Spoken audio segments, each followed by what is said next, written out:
ಇಲ್ಲೊಂದು ಮೋಟ್ರ ಎತ್ತಿದ್ವಿ ಬ್ಯಾಸಿಗ್ಯಾಗ ನೀರಿಲ್ಲ ಅಂತಂದು.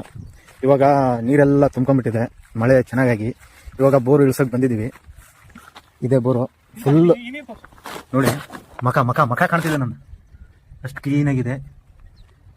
ಇದು ನೋಡಿದ್ರೆ ಯಾರೋ ಏನೋ ಹಾಕಿರೋ ತರ ಕಾಣ್ತಿದೆ. ಏನ್ ಮಾಡಕ್ಕಾಗಲ್ಲ, ನೋಡೋಣ. ಈಗ ಸುಮ್ಮನೆ ಇದು ಬರೀ ಖಾಲಿ ಪೈಪ್ ಬಿಟ್ಟು ನೋಡ್ಬೇಕು ಒಳಗೆ ಹೋಗುತ್ತಾ ಇಲ್ಲ ಅಂತ. ಒಂದು ಪೈಪ್ ಇಳಿಸಿದ್ವಿ ಫ್ರೀ ಆಗಿ ಇವತ್ತು. ಮೋಟರ್ ಇಳಿಸೋದು ಒಂದೇ ಕೆಲಸ, ಏನು ಪ್ರಾಬ್ಲಮ್ ಇಲ್ಲ, ಹೋಗೈತೆ ಮೋಟರ್ ಇಳಿಸೋದಷ್ಟೇ ಕೆಲಸ. ಇದು ಮೋಟ್ರು 5 HP 4 ಸ್ಟೇಜ್, 1 2 3 4 ಸ್ಟೇಜ್. ಚೆನ್ನಾಗಿ ನೀರು ಬರುತ್ತೆ. ಏನು 3 ಇಂಚ್ ಫುಲ್ ಬರೋದು ನೀರು. ಇದನ್ನ ಇಳಿಸ್ಬೇಕು. ಇವಾಗ ಇಳಿಸಿ ಫಸ್ಟ್ ನೀರು ನೋಡ್ಬೇಕು. ಎಲ್ಲ ರೆಡಿ ಆಯ್ತು, ಫಿಟ್ ಮಾಡಿದ್ವಿ ಕ್ಲಾಂಪ್ ಗಿಂಪು. ಇವಾಗ ಇದನ್ನ ಇಳಿಸೋದಷ್ಟೇ ಕೆಲಸ. ಇಳಿಸಿ ನೀರು ನೋಡೋಣ ಹೇಗೆ ಬರ್ತದೆ.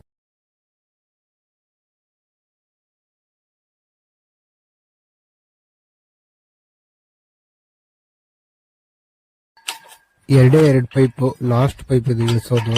ಇದು ಒಂದು ಇಳಿಸಾದ್ಮೇಲೆ ಮೋಟರ್ ಸ್ಟಾರ್ಟ್ ಮಾಡಿ ನೀರು ಒಗ್ಸೋದೆ ಕೆಲಸ.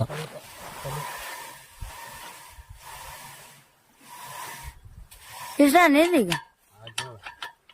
ನೀರ್ ಹಂಗ ಪೈಪ್ ಒಯ್ದಾರ ತಂದ್ಬಿಟ್ರೆ ಆಗೋಗ್ತಿತ್ತ.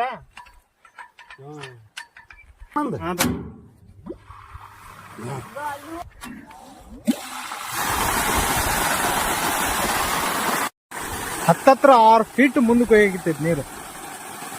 ಎಷ್ಟು ಫೋರ್ಸ್ ಐತಿ ನೋಡ್ರಿ ನೀರು.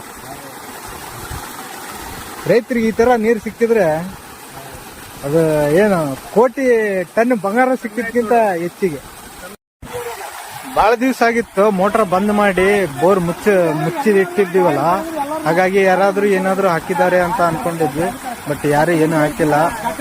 ಹಾಗಾಗಿ ಮೋಟರ್ ಇಳೀತು. ಡೌಟ್ ಅಲ್ಲಿ ಇದ್ವಿ ಮೋಟರ್ ಇಳಿತೇ ಇಲ್ಲ ಅಂತ. ಇಳಿತು ನೋಡಿ, ಎಷ್ಟು ಚೆನ್ನಾಗಿ ಹೋಗಿತ್ತಿದೆ ನೀರು.